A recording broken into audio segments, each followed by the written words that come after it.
Hello बच्चों, I hope आप लोग सभी मस्त होंगे, स्वस्थ होंगे, जबरदस्त होंगे। आपकी तैयारी बेहतर चल रही होगी। बेहतर क्या, आप तो फर्स्ट ईयर में मौज मस्ती ठीक ठाक किए हैं, तो तैयारी तो आप नहीं कह सकते बेहतर चल रही होगी। बेटा, मंजिल बैच, ये आज पहला लेक्चर से मंजिल बैच का फिजिक्स,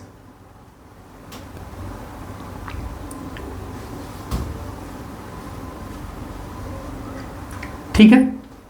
ये बैच है मंजिल, जो आपको मंजिल तक जरूर पहुंचाएगा। यदि आप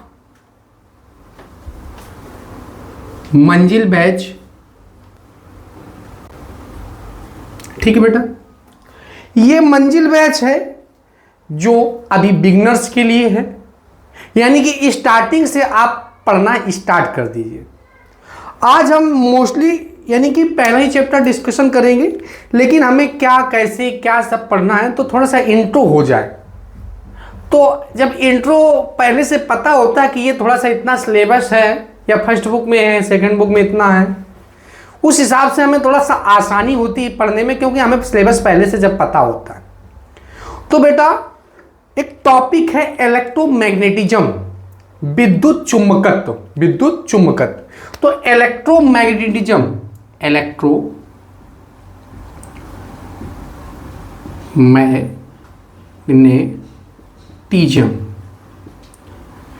इलेक्ट्रोमैग्नेटिज्म यानी कि विद्युत चुंबकत्व। जो बेटा विद्युत चुंबकत्व है, विद्युत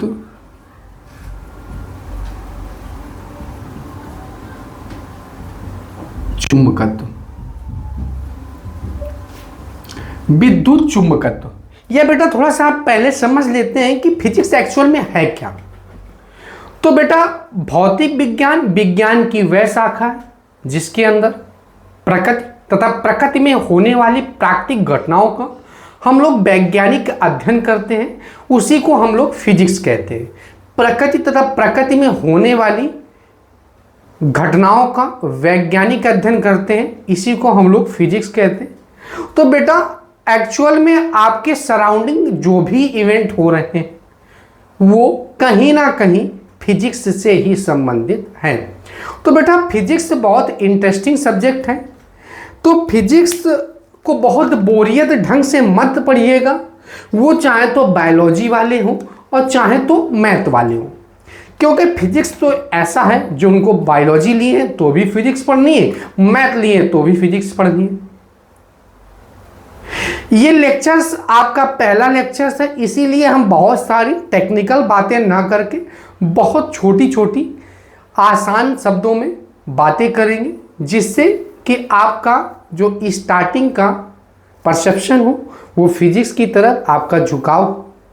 फिजिक्स बहुत सरल सब्जेक्ट है। अगर आप डेली हमारी बातों को या लेक्चर्स को डेली आप देखेंगे, नोट्स बनाएंगे, नोट्स अवश्य बनाएं, क्योंकि बेटा बहुत सारी चीज़ें हम सुनने के बाद थोड़े समय के लिए, शॉर्ट टाइम के लिए याद तो रहती हैं, लेकिन जब लॉन्ग टाइम में बहुत सारा सिलेबस हो जाएगा तो धीरे धीरे आप भूलते जाएंगे। तो रिवीजन करने के लिए आपके पास नोट्स होने चाहिए, तो साथ साथ आप नोट्स बनाते चलिएगा, या साथ साथ जब नोट्स बनाएंगे तो रिवीजन करने में आपकी आसानी होगी। तो बेटा इलेक्ट्रोमैग्नेटिज्म, बेटा इलेक्ट्रोमैग्नेटिज्म को दो पार्ट्स में डिवाइड किया गया, यानी कि इलेक्ट्रोस्टैटिक्स, इलेक्ट्रोस्टैटिक्स। एक को बांटा गया बेटा, इसको बोला गया इलेक्ट्रो डायनेमिक्स।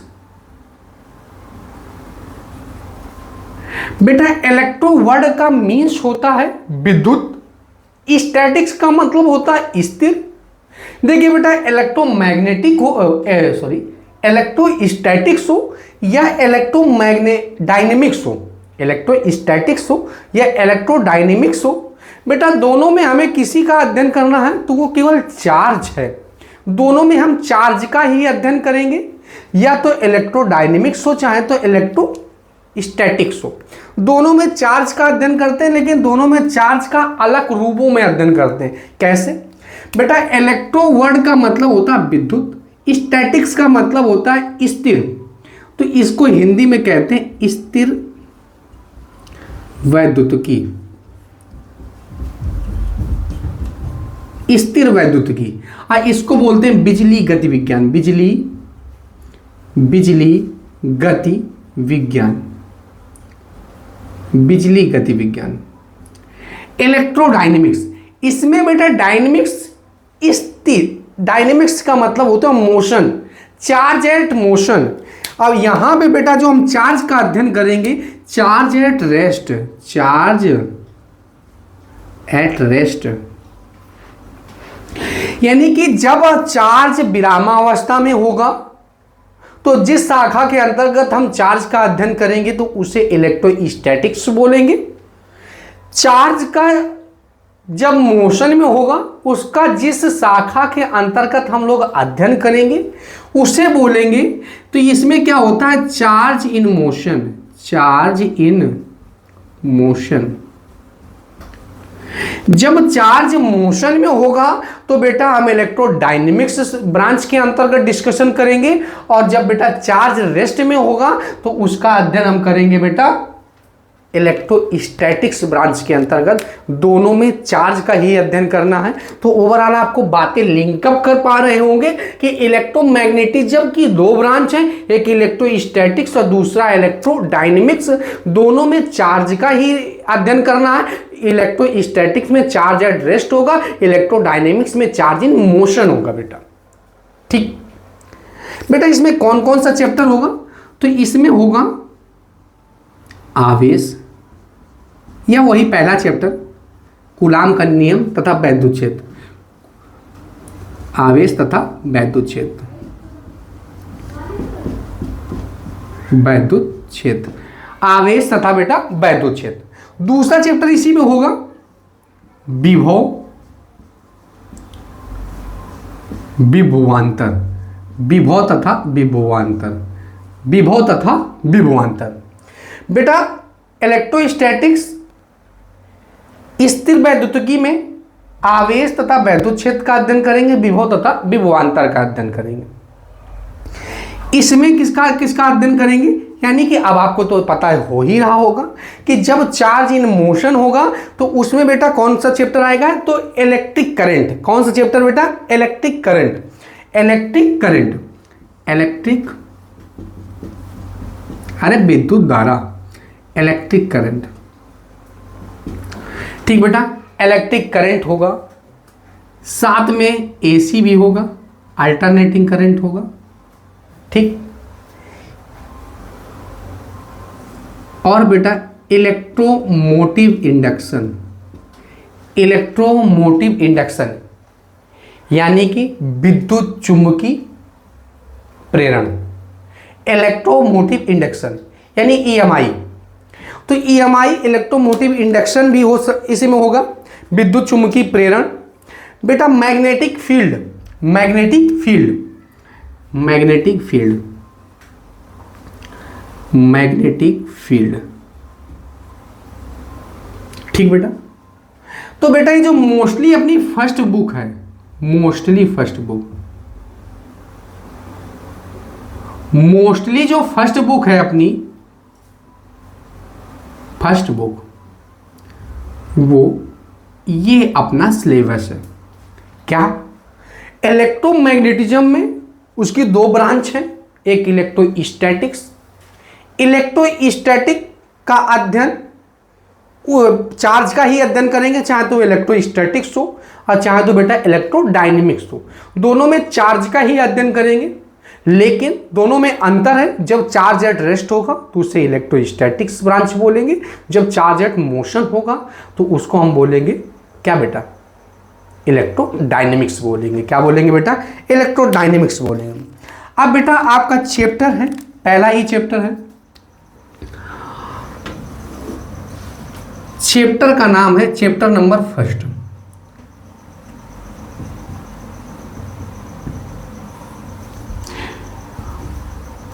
कूलाम का नियम, coulombs law, Coulomb's law and electric field, electric field. Chapter का नाम है Coulomb's law and electric field, Coulomb's law and electric field. तो कूलॉम्स लॉ, बेटा आपको ये बातें तो समझ में आ गई होंगी। अब हम चैप्टर की तरफ मूव ऑन करते हैं। पहला ही चैप्टर है कूलॉम्स लॉ, कॉपी में राइट डाउन कर लेंगे। वैद्युत यानी कि कूलॉम का नियम तथा वैद्युत क्षेत्र, चैप्टर फर्स्ट है। तो फर्स्ट बहुत कठिन चैप्टर नहीं, धीरे धीरे हम बहुत सारी बातों को समझेंगे। सबसे पहले हम लोग इसमें समझते हैं आवेश को। किसको समझते हैं बेटा? आवेश। आवेश एक्चुअल में आवेश है क्या, यानी कि चार्ज एक्चुअल में है क्या? जिक्र तो सर आप बार बार कर रहे हैं कि charge at motion, charge in rest, charge at motion, charge in rest. ये क्या है एक्चुअल में सर चार्ज? सॉरी। तो बेटा चार्ज क्या है? तो चार्ज किसी यानी कि आवेश किसी वस्तु का वह मूलभूत गुणधर्म है। बेटा आप साथ साथ नोट्स बनाते चलेंगे, हम डेफिनेशन बोल रहे हैं। चार्ज किसी वस्तु का वह मूलभूत गुणधर्म है जिसकी सहायता से वैद्युत क्षेत्र को उत्पन्न या उसका अनुभव कर सकते हैं, आवेश कहलाता है। इसमें एक बहुत बड़ी बात आ गई, मोस्ट इंपॉर्टेंट बात, मूलभूत गुणधर्म। मूलभूत गुणधर्म यानी कि फंडामेंटल प्रॉपर्टी। आवेश किसी वस्तु का वह मूलभूत गुणधर्म है जिसकी सहायता से वैद्युत क्षेत्र को उत्पन्न किया जा सकता है, या तो बेटा क्या किया जा सकता, अनुभव किया जा सकता, उसी को हम चार्ज कहते हैं। अब ये बहुत सेंसिटिव बात आगे बीच में, मूलभूत गुणधर्म।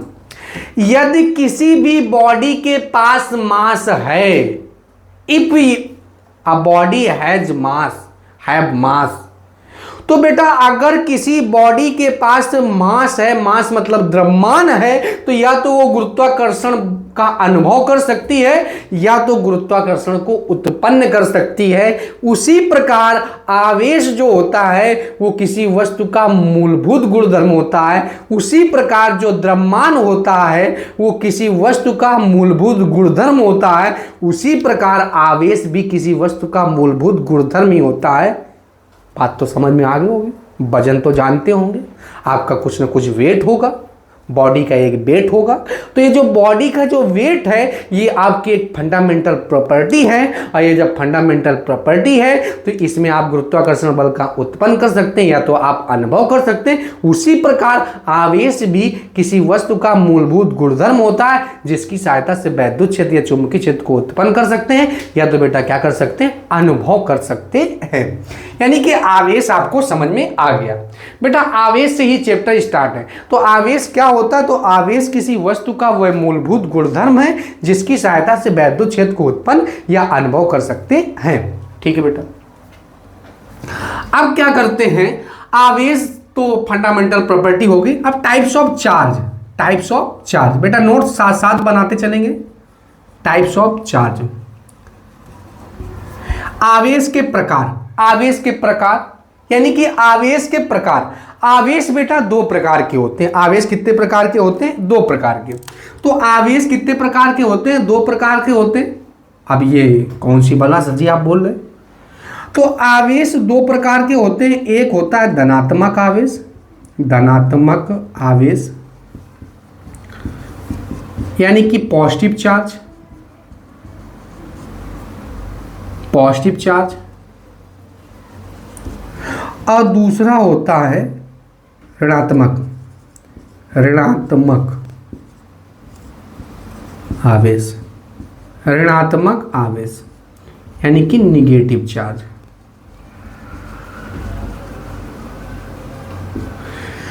तो टाइप्स ऑफ चार्ज, टाइप्स है two types. First is one positive charge, second is one negative charge. Charge दो प्रकार का होता है, यानी कि धनात्मक आवेश और दूसरा ऋणात्मक आवेश। बेटा इनमें दो आपस में कुछ क्रियाएं होती हैं, धनात्मक चार्ज और ऋणात्मक चार्ज। चार्ज दो प्रकार का होता है, एक धनात्मक दूसरा ऋणात्मक। ठीक है, अगर एक पॉजिटिव चार्ज है और दूसरा एक निगेटिव चार्ज है तो पता है बेटा इनमें आपस में कुछ ना कुछ अट्रैक्शन होगा, आकर्षण होगा। ये पॉजिटिव चार्ज ये निगेटिव चार्ज आपस में अट्रैक्ट करेंगे। क्या करेंगे बेटा? आकर्षण होगा। क्या होगा बेटा? आकर्षण। ये आकर्षण होगा। अगर एक बेटा निगेटिव चार्ज है, दूसरा भी निगेटिव चार्ज है, एक पॉजिटिव चार्ज है, दूसरा भी पॉजिटिव चार्ज है, तो आपको पता है ये आपस में रिपल करेंगे, प्रतिकर्षित होंगे। क्या होंगे बेटा? प्रतिकर्षित होंगे। क्या होंगे बेटा? प्रतिकर्षित होंगे। अगर ये दोनों आपस बेटा सेम चार्ज है, इनको बोलते हैं विजातीय आवेश। विजातीय आवेश। तो विजातीय आवेश जो होते हैं वो आपस में क्या करते हैं? आकर्षित करते हैं। और सजातीय आवेश जो होते हैं ये आपस में क्या करते हैं? प्रतिकर्षण करते हैं। प्रतिकर्षण। इनको कौन सा आवेश बोलते हैं बेटा? सजाती। हाँ, सजाती।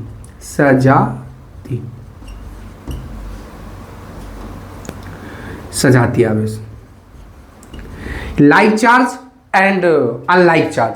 लाइक चार्ज जो होते हैं वो आपस में विजातीय आवेश। अनलाइक चार्ज जो होते हैं वो आपस में अट्रैक्ट करते हैं और लाइक चार्ज जो होते हैं वो आपस में रिपल करते हैं। तो लाइक चार्ज आपस में रिपल करते हैं और अनलाइक चार्ज आपस में क्या करते हैं बेटा? आपस में अट्रैक्ट करते हैं। आपस में क्या करते हैं बेटा? अट्रैक्ट करते हैं। जैसा कि आपको पता है कि एग्जाम्पल के थ्रू हम समझते हैं कि आपस में अट्रैक्ट क्यों करते हैं, ये आपस में क्यों आते हैं। तो अभी जब हम वैद्युत बल रेखाएं समझेंगे तो उसमें हम आपको सिद्ध करेंगे, ड्राइव करेंगे कि एक्चुअल में ये आपस में क्यों आकर्षण करते हैं, आपस में क्यों प्रतिकर्षण करते हैं। बेटा एक बात याद रखेंगे, अपोजिट चार्ज जो होते हैं वो विजातीय जो आवेश होते हैं वो आपस में क्या करते हैं? आकर्षण करते हैं। जैसे आपको भी पता है, अब इतने तो आप मैच्योर हो गए हैं कि आपको बाहरी ज्ञान तो ठीक ठाक हो गया है, क्योंकि बेटा आप फर्स्ट ईयर। एक बात याद रखना, 10th की मार्कशीट और फर्स्ट ईयर की गर्लफ्रेंड जीवन में कभी काम नहीं आती है। तो उसी प्रकार अब इतने तो आप मैच्योर हो गए हैं कि ठीक ठाक ज्ञान आपको ठीक ठाक ना आप कह सकते तो PhD तो करा ही सकते हैं। तो कहने का मतलब आपको ठीक ठाक ज्ञान है। तो आपको भी पता है एक अगर गर्ल है दूसरा बॉय है, एक गर्ल है और दूसरा बॉय है, तो आपको पता है इनमें क्या होगा? ये कौन से चार्ज हैं? अनलाइक बॉडी हैं, यानी कि विजातीय टाइप की हैं। और जैसे एक लड़की और दूसरा एक लड़का आपस में, एक लड़का है और दूसरा लड़का, एक लड़की है और दूसरा लड़का है, तो इनमें प्यार मोहब्बत स्टार्ट हो जाएगा। यानी कि गर्ल और बॉय के मध्य प्यार मोहब्बत स्टार्ट हो जाएगा। तो प्यार मोहब्बत का मतलब कुछ और नहीं है, ये क्या हो जाएगा बेटा? आकर्षण हो जाएगा। क्या हो जाएगा? आकर्षण हो जाएगा। क्या हो जाएगा बेटा? आकर्षण हो जाएगा। लेकिन कभी कभी क्या क्या आपने देखा है, गर्ल कभी आपस में अट्रैक्ट होती हैं, यानी कि रिपल ही होती हैं। अरे होती हैं भैया, कभी कभी आपने देखा होगा, बोल सकते सर जी LGBT कम्युनिटी तो आप जानते, LGBT कम्युनिटी जो होती है, हाँ बेटा गर्ल आपस में अट्रैक्ट हो सकती है, लेकिन वो जेनेटिक प्रॉब्लम है, यानी कि उनको लेस्बियन बोलते हैं। ठीक है, तो ये याद रखेंगे। लेकिन मोस्टली हम बात कर रहे हैं एक मेजॉरिटी समाज की बात कर रहे हैं। तो आपस में गर्ल रिपेल कर रही है। अगर एक बॉय होगा और दूसरा भी बॉय होगा तो ये भी आपस में क्या करेंगे बेटा? रिपेल करेंगे। क्या करेंगे बेटा? आपस में रिपेल करेंगे। तो बेटा अभी तक हमने क्या पढ़ा? आवेश। आवेश क्या होता है? आवेश किसी वस्तु का वह मूलभूत गुणधर्म होता है जिसकी सहायता से हम वैद्युत क्षेत्र या चुंबकीय क्षेत्र को उत्पन्न कर सकते हैं, या तो क्या कर सकते हैं बेटा? अनुभव कर सकते हैं। आवेश कितने प्रकार का होता है? तो आवेश दो प्रकार का होता है, एक पॉजिटिव चार्ज, दूसरा निगेटिव चार्ज होता है। सजातीय आवेश एक दूसरे को क्या करते हैं बेटा? सजातीय आवेश एक दूसरे को प्रतिकर्षित करते हैं और विजातीय आवेश एक दूसरे को क्या करते हैं बेटा? आकर्षित करते हैं। यानी कि लाइक चार्ज लाइक चार्ज जो करते हैं वो रिपल करते हैं, अनलाइक चार्ज जो करते हैं वो अट्रैक्ट करते हैं। तो बेटा ये याद रखेंगे, गर्ल गर्ल आपस में कभी अट्रैक्शन नहीं होगा, बॉयज बॉयज का आपस में कभी अट्रैक्शन नहीं होगा, लेकिन एक बॉय एक गर्ल आपस में अट्रैक्शन होगा, प्यार मोहब्बत स्टार्ट हो जाए, प्यार मोहब्बत की बातें स्टार्ट हो जाएंगी।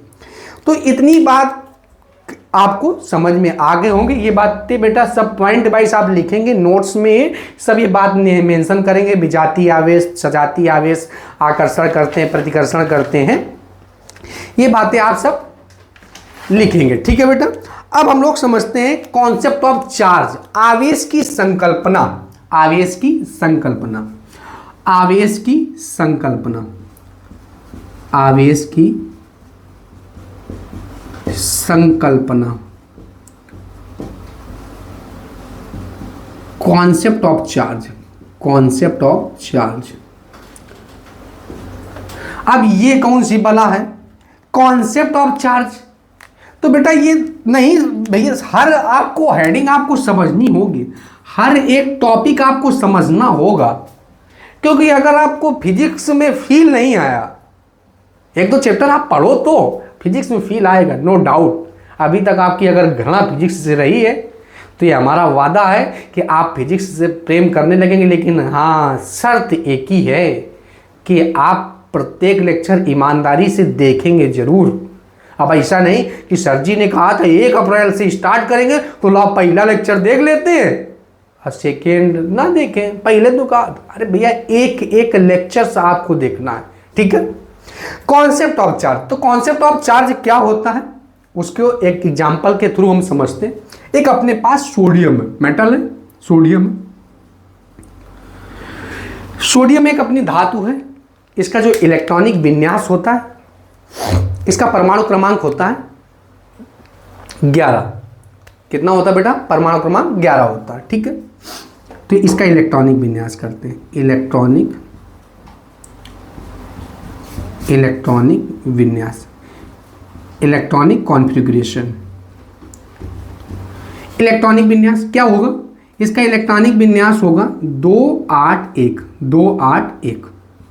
अब इसका जो इलेक्ट्रॉनिक विन्यास होगा वो 281 होगा, 281 होगा। अब बेटा ध्यान से समझेंगे, अब इसमें देखो, अगर इसको अपनी एक अष्टक पूरी करनी है तो इसको 7 इलेक्ट्रॉन चाहिए सोडियम को, लेकिन 7 इलेक्ट्रॉन को लाना या 1 इलेक्ट्रॉन को रिलीज कर देना क्या आसान है बेटा? 7 इलेक्ट्रॉन कहां से लाएगा? तो ये क्या करता है, सोडियम 1 इलेक्ट्रॉन का त्याग कर देता है, 1 इलेक्ट्रॉन का क्या कर देता है? त्याग कर देता है। तो जैसे इलेक्ट्रॉन का इसने त्याग किया ना भैया, तो ये हो गया पॉजिटिव। तो एक बात तो मोटी माटी यही समझ लो, जो मेटल इलेक्ट्रॉन का त्याग करेगी वो पॉजिटिव होगी, और जो मेटल इलेक्ट्रॉन का ग्रहण करेगी, यानी कि ग्रहण करेगी, ग्राही जो होगा वो होगा निगेटिव, जो होगा वो निगेटिव होगा। तो सोडियम ये मेटल है, अब सोडियम मेटल ने 1 इलेक्ट्रॉन को रिलीज कर दिया, और जैसे सोडियम मेटल ने 1 इलेक्ट्रॉन को रिलीज किया ना, तो वैसे ये सोडियम मेटल सोडियम मेटल क्या हो गया? पॉजिटिव हो गया। सोडियम मेटल क्या हो गया? पॉजिटिव होगा, ठीक है। यहां पे हम लिखे दे रहे हैं इलेक्ट्रॉन का त्याग जो करेगी धातु, इलेक्ट्रॉन का जो त्याग करेगा, त्याग जो इलेक्ट्रॉन का त्याग करेगा वो कैसा होगा? धनावेशित, धनावेशित होगा। कैसा होगा बेटा? धनावेशित होगा। जो इलेक्ट्रॉन का त्याग करेगा वो कैसा होगा बेटा? धनावेशित होगा। अब अपने पास Cl है, क्लोरीन है, इसका परमाणु क्रमांक कितना होता है बेटा? 17 होता है। परमाणु क्रमांक कितना होता है? 17 होता है, ठीक है। तो इसका जब इलेक्ट्रॉनिक विन्यास करेंगे, इलेक्ट्रॉनिक विन्यास, जब इसका इलेक्ट्रॉनिक विन्यास करेंगे तो क्या आएगा? क्लोरीन का 287, 287 बेटा, इसका इलेक्ट्रॉनिक विन्यास आएगा तो कितना आएगा? 287। अब 287 इलेक्ट्रॉनिक विन्यास हुआ। अब भैया सोडियम के पास 1 इलेक्ट्रॉन की अधिकता थी, और क्लोरीन को अपना अष्टक पूरा करने के लिए 1 इलेक्ट्रॉन चाहिए। भैया सोडियम तो एक इलेक्ट्रॉन रिलीज ही कर रहा था और क्लोरीन को एक इलेक्ट्रॉन चाहिए था, और जैसे इसने एक इलेक्ट्रॉन को ग्रहण किया ना तो ये हो गया निगेटिव। ये क्या हो गया बेटा? निगेटिव हो गया। ये क्या हो गया बेटा? निगेटिव हो गया। ये क्या हो गया बेटा? निगेटिव हो गया। कैसा हो गया? निगेटिव हो गया। क्या हो गया बेटा? निगेटिव। ठीक है,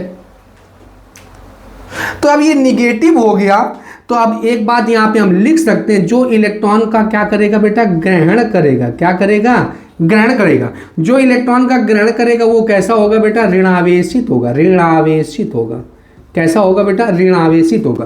तो जो इलेक्ट्रॉन का ग्रहण करेगा वो ऋणावेशित होगा, जो इलेक्ट्रॉन का त्याग करेगा वो धनावेशित होगा। अब बेटा देखो, इस रिएक्शन को बैलेंस कर दिया जाता है। इस रिएक्शन को क्या कर दिया जाता है? बैलेंस कर दिया जाता है।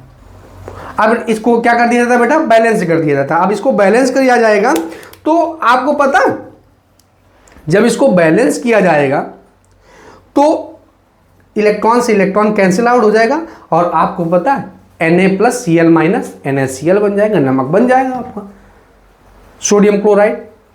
तो बेटा एक बात और हम आपको बताते हैं, ठीक है? अभी आवेश की संकल्पना को समझने के लिए थोड़ा सा आपका टेम्परामेंट, भूमिका अच्छी होनी चाहिए, ठीक है? इसका जो परमाणु क्रमांक होता है वो 11 होता है। तो इसका परमाणु क्रमांक 11 का जो मतलब है ना, इसमें नंबर्स ऑफ प्रोटॉन भी 11 है और इसमें नंबर्स ऑफ इलेक्ट्रॉन भी 11 है। ठीक है, सही बात है बेटा। इसमें जो नंबर्स ऑफ प्रोटॉन है वो 17 है और नंबर्स ऑफ इलेक्ट्रॉन भी क्या है बेटा? 17 है। तो एक बच्चे ने पूछा, सर जी ठीक है आवेश की संकल्पना आप इलेक्ट्रॉन के आधार पर दे रहे हैं, बट यहां पे एक हम क्वेश्चन आपसे पूछना चाह रहे हैं, TRQ। बेटा इस फिजिक्स जब हम पढ़ेंगे तो फिजिक्स में TRQ इन वर्डों का जिक्र होगा, तो एक बार हम इसका आपको फुल फॉर्म बता दे रहे हैं। इसका मतलब है topic related question. Topic related question मतलब टॉपिक से संबंधित। एक बच्चे ने क्या किया कि सर जी ठीक है आप बता रहे हैं कि इसमें नंबर्स ऑफ प्रोटॉन भी 11 है, नंबर्स ऑफ इलेक्ट्रॉन भी 11 है, इसमें नंबर्स ऑफ प्रोटॉन भी 17 है, नंबर्स ऑफ इलेक्ट्रॉन भी 17 है, यानी कि सोडियम में नंबर्स ऑफ प्रोटॉन और नंबर्स ऑफ इलेक्ट्रॉन। किसी भी धातु में, किसी भी धातु में नहीं, किसी भी उदासीन धातु में नंबर्स ऑफ प्रोटॉन और नंबर्स ऑफ इलेक्ट्रॉन आपस में हमेशा क्या होते बेटा? बराबर होते।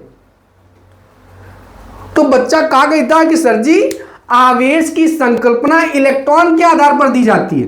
तो आवेश की संकल्पना क्या समझे? कॉन्सेप्ट ऑफ चार्ज क्या होता है? तो इसमें क्या लिखेंगे? एक लाइन, आवेश की संकल्पना, आवेश की संकल्पना,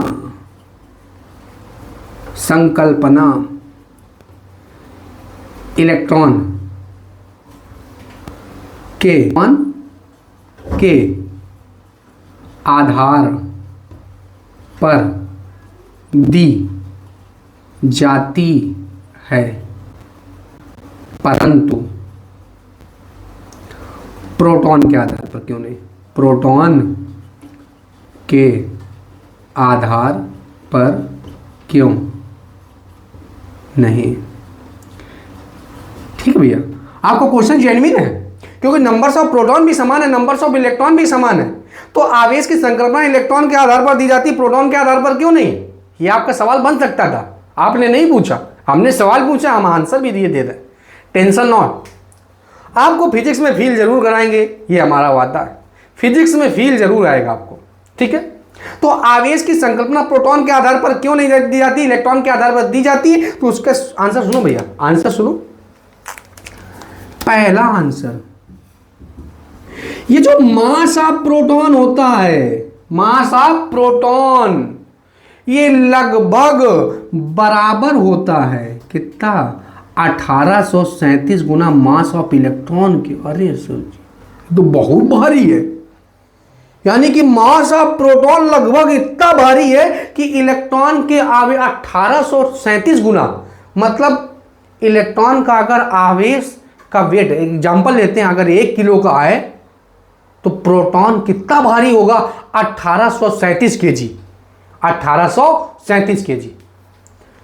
तो सबसे बात तो आपको भी पता है ना, अगर कोई 1.5 कुंटल का आदमी है, उसको घुमाना फिराना आसान है, या एक 30, 35, 40 किलो का आदमी उसको घुमाना फिराना आसान है? तो आपका आंसर होगा सर जी, जो कम भारी होगा उसको घुमाना फिराना टहलाना सब आसान होगा।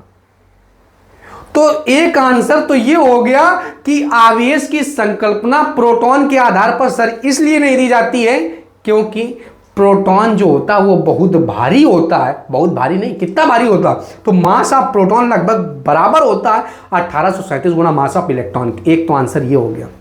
ठीक है, दूसरी बात भैया, ये नाभिक होता है, न्यूक्लियस होता है, और न्यूक्लियस के अंदर बेटा आपको पता होना चाहिए प्रोटॉन और न्यूट्रॉन दोनों होते हैं, और इलेक्ट्रॉन इसके बाहरी कक्षा में क्या कर रहा होता है? घूम रहा होता है, बाहरी कक्षा में चक्कर लगा रहा होता है।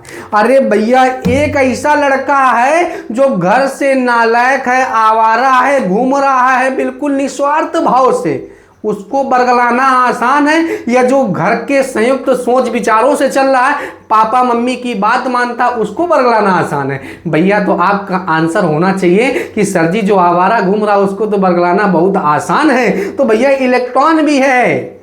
इलेक्ट्रॉन जो है ना, वो नाभिक के चारों ओर चक्कर लगा रहा है। क्या कर रहा है? चक्कर लगा रहा है। और जो प्रोटॉन और इलेक्ट्रॉन है ना, ये नाभिक के अंदर नाभिकी बल द्वारा बंधे हुए हैं, और नाभिकी बल जो होता है बेटा वो बहुत ही प्रबल बल होता है। पहला आंसर, आवेश की संकल्पना प्रोटॉन के आधार पर क्यों नहीं दी जाती? आवेश की संकल्पना प्रोटॉन के आधार पर इसलिए नहीं दी जाती क्योंकि बेटा प्रोटॉन बहुत भारी होता है। मास ऑफ प्रोटॉन लगभग बराबर होता है 1837 गुना मास ऑफ इलेक्ट्रॉन के। एक आंसर ये। सर, नाभिक के अंदर प्रोटॉन और साथ में न्यूट्रॉन होते हैं, और नाभिक के अंदर प्रोटॉन और जो न्यूट्रॉन होते हैं नाभिकीय बल द्वारा बंधे होते हैं, इसलिए इनको बाहर निकालना बहुत कठिन होता है। इसलिए प्रोटॉन की संकल्पना इलेक्ट्रॉन के आधार पर दी जाती है, प्रोटॉन के आधार पर नहीं दी जाती है। आई होप आप लोगों को ये बात समझ में आ गई होगी। आइए आप लोग स्क्रीनशॉट ले लीजिए। बेटा आप लोगों ने स्क्रीनशॉट ले लिया होगा। आइए हम इसको इरेज कर देते हैं। ठीक है बेटा, खूब बड़ा बड़ा।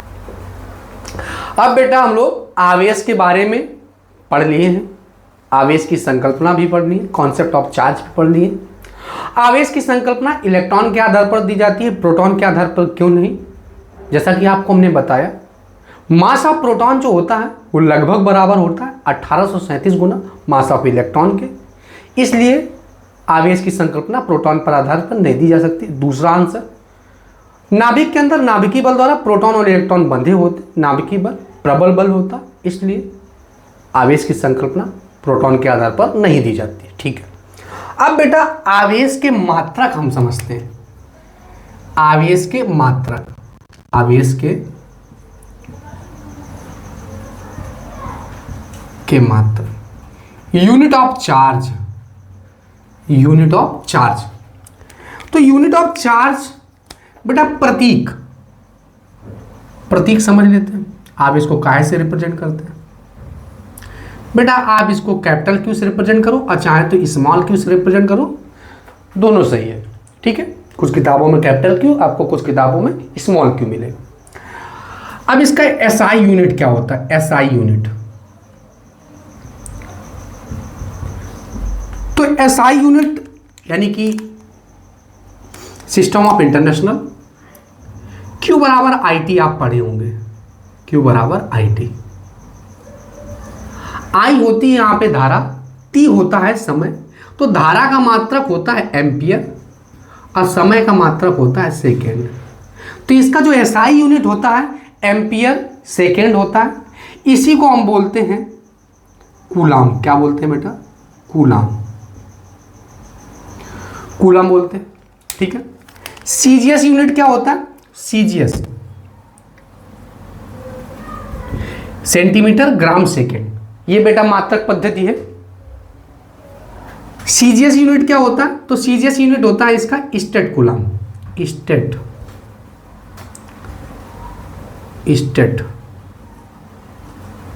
Coulomb, state coulomb.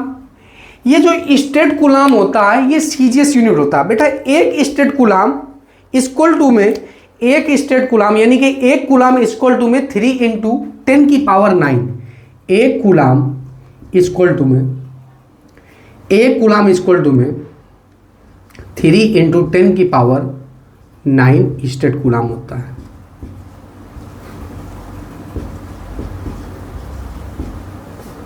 ठीक बेटा, एक कूलम इक्वल टू में 3 इंटू 10 की पावर स्टेट कूलम होता है। ठीक बेटा, एक और मात्रक होता है ईएमयू, ईएमयू, इलेक्ट्रो,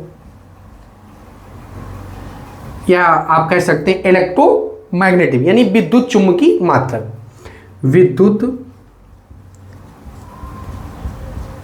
चुम्बकीय मात्रक, विद्युत चुम्बकीय मात्रक। ये भी एक बेटा मात्रक है, इलेक्ट्रोमैग्नेटिक यूनिट। इलेक्ट्रोमैग्नेटिक यूनिट विद्युत चुम्बकीय मात्रक यानी कि एक ईएमयू बराबर, एक ईएमयू बराबर, एक ईएमयू बराबर में होता है 1/10, 1/10, 1/10 ईएमयू, 1/10 ईएमयू। तो एक कूलम इक्वल टू में होता है बेटा 1/10 ईएमयू होता है। बेटा जो कूलम होता है ये बहुत बिगेस्ट यूनिट है, बहुत बड़ी यूनिट है। एक अन्य मात्रक भी है फैरेड, वो उससे कूलम से भी बड़ा है, फैरेड। ये जो फैरेड है बिगेस्ट यूनिट ऑफ चार्ज है, बिगेस्ट यूनिट ऑफ चार्ज। आपसे अगर किसी ने बोला कि आवेश का सबसे बड़ा मात्रक क्या होता है तो आप बोलेंगे फैरेड, फैरेड बोलेंगे। क्या बोलेंगे बेटा? फैरेड बोलेंगे। क्या बोलेंगे बेटा? और एक कूलम, एक फैरेड बराबर, एक फैरेड बराबर वो होता है 96,500 कूलम, 96,500 कूलम। ये बेटा चार्ज की बहुत बिगेस्ट यूनिट है। चार्ज की क्या है बेटा? बहुत बिगेस्ट यूनिट है। तो कुछ अन्य मात्रक हैं जो व्यवहारिक जीवन में हम यूज करते हैं और न्यूमेरिकल में भी यूज करेंगे। अन्य मात्रक, क्या बेटा? अन्य मात्रक, अन्य मात्रक। पहला मात्रक आपका पीको कूलम। क्या बेटा? पीको कूलम, पीको ऐसे लिख देते हैं, pico coulomb, pico coulomb, pico. अब ये पीको कूलम क्या होता है? तो पीको कूलम होता है बेटा 10 की पावर माइनस का 12। पीको मतलब होता है 10 की पावर माइनस का 12 कूलम, 10 की पावर माइनस का 12 कूलम। तो एक पीको कूलम इक्वल टू में होता है 10 की पावर माइनस का 12 कूलम, 10 की पावर माइनस का 12 कूलम। ठीक बेटा, तो अन्य मात्रक में एक पीको कूलम होता है, ठीक है, एक माइक्रो कूलम होता है। क्या होता है बेटा? Micro coulomb. तो माइक्रो में क्या होता है? 10 की पावर माइनस का 6, 10 की पावर माइनस में 6, 10 की पावर माइनस का 6 कूलम, 10 की पावर माइनस का 6 कूलम। ठीक है बेटा, नैनो कूलम भी होता है, नैनो कूलम, नैनो कूलम। तो नैनो कूलम क्या होता है? तो एक नैनो कूलम होता है 10 की पावर माइनस का 9, पीको में 12, नैनो में 9, माइक्रो में 6, 10 की पावर माइनस का 9 कूलम। ठीक बेटा, मिली कूलम भी होता है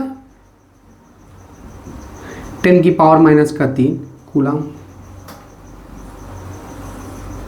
मिली कूलम। तो ये बेटा आवेश के क्या हो गए? ये आवेश के हो गए मात्रक। ये आवेश के क्या हो गए बेटा? मात्रक हो गए। तो आवेश के मात्रक क्या होता है? तो एसआई यूनिट होता है एम्पियर इंटू में सेकेंड, या इसी को कूलाम बोलते हैं। सीजीएस यूनिट होता है स्टेट कूलाम, एक कूलाम इक्वल टू में होता है 3 × 10⁹ स्टेट कूलाम। ईएमयू एक कूलाम इक्वल टू में होता है 1/10 EMU. Farad biggest unit of charge, एक फैरेड इक्वल टू में होता है 96,500 कूलाम। बेटा अन्य मात्रक क्या होता है? पीको कूलाम होता है, नैनो कूलाम होता है, माइक्रो कूलाम होता है और मिली कूलाम होता है, जो कि हम लोग व्यवहारिक जीवन में इनका यूज करेंगे। व्यवहारिक जीवन का मतलब ये है कि न्यूमेरिकल में इसका यूज करेंगे। ठीक है, अब समझते हैं आवेश का क्वांटमीकरण, क्वांटाइजेशन ऑफ चार्ज। आवेश का क्वांटमीकरण, आवेश का क्वांटमीकरण क्या बेटा? आवेश का क्वांटमीकरण। तो आवेश का क्वांटमीकरण इंपॉर्टेंट डेफिनेशन है, आवेश का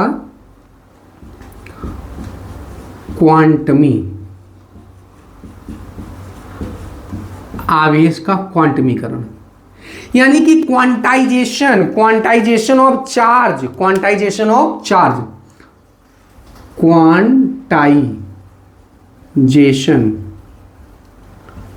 ऑफ चार्ज। बेटा क्वांटाइजेशन ऑफ चार्ज क्या होता है? तो क्वांटाइजेशन ऑफ चार्ज होता है, क्वांटाइजेशन का मतलब होता है बेटा फिक्स्ड वैल्यू। क्या होता है बेटा? Fixed value. क्वांटाइजेशन का मतलब होता है फिक्स्ड वैल्यू। क्या होता है? Fixed value. अब फिक्स्ड वैल्यू कौन सी बना है? एक कक्षा है, हमने कक्षा में बोला कि जाओ हुआ गिन के आओ, बताओ आगे कितने बच्चे बैठे हैं। तो एक लड़का बहुत होशियार टाइप का था, उसने क्या किया, एक बौंटा टाइप का लड़का बैठा था, उसको आधा ही गिन लिया, और एक ठीक ठाक लंबा चौड़ा लड़का बैठा था, उसको 1.5 गिन लिया। कहा सर जी 7.5 बच्चा बैठे इसमें। तो हमने कहा भाई 7.5 कैसे हो गए, आधा कहाँ चला गया? सर जी वो तो बौंटा है, आधा उसको हमने आधा जोड़ लिया। तो भैया ऐसा नहीं होता है, कक्षा में होगा तो परफेक्ट नंबर होगा, 1 हो सकता, 2 हो सकता, 4 हो सकता, 5 हो सकता, 6 हो सकता, 7 हो सकता। तो क्वांटाइजेशन का मतलब ही होता है फिक्स्ड वैल्यू। फिक्स्ड वैल्यू का मतलब क्या है? फिक्स्ड वैल्यू का मतलब एग्जांपल के तौर पे आप कह सकते हैं 1 2, क्या कह सकते हैं, या तो 1 हो सकता है, 2 हो सकता है, 3 हो सकता है, 4 हो सकता है, so on dot dot so on. मतलब वैल्यू होगी फिक्स। तो क्वांटाइजेशन का मतलब ही होता है फिक्स्ड वैल्यू। क्या होता है बेटा? Fixed value. क्या होता है? Fixed value. तो Q बराबर में क्या होता है? Plus minus NE। Plus minus क्या होता है? NE। और N कुछ और नहीं होता है, N यही होता है स्थानांतरित, स्थानांतरित इलेक्ट्रॉनों की संख्या, स्थानांतरित इलेक्ट्रॉनों की संख्या, स्थानांतरित इलेक्ट्रॉनों की संख्या, यानी कि transferable numbers of electron represent n, यानी कि n से रिप्रेजेंट करते हैं ट्रांसफरेबल नंबर ऑफ इलेक्ट्रॉन, यानी कि स्थानांतरित इलेक्ट्रॉनों की संख्या को स्मॉल e से रिप्रेजेंट करते हैं। और यहाँ पे e कुछ और नहीं है, e है बेटा इलेक्ट्रॉन का आवेश, इलेक्ट्रॉन का, ये प्लस माइनस होता है, इलेक्ट्रॉन का आवेश, इलेक्ट्रॉन का आवेश। तो इलेक्ट्रॉन का आवेश होता है बेटा -1.6 × 10⁻⁻⁹ कूलम। इलेक्ट्रॉन भी हो सकता है, प्रोटॉन भी हो सकता है, इसीलिए लगाया गया प्लस और माइनस। तो क्वांटाइजेशन ऑफ चार्ज कुछ और नहीं होता, यहां पे डेफिनेशन आप राइट डाउन करेंगे, किसी भी वस्तु में जो आवेश होता है वो मूल आवेश का पूर्ण गुणज होता है। मूल आवेश का क्या होता है? यानी कि पूर्ण गुणज होता है। ये पूर्ण गुणज, n का मान क्या है बेटा? पूर्ण गुणज है। क्या बेटा? n क्या है? पूर्ण गुणज है। n क्या है? अरे भैया n का मतलब है पूर्ण गुणज, और पूर्ण गुणज मतलब 1 2 3 4 5 6 7, n पूर्ण गुणज, पूर्ण गुणज।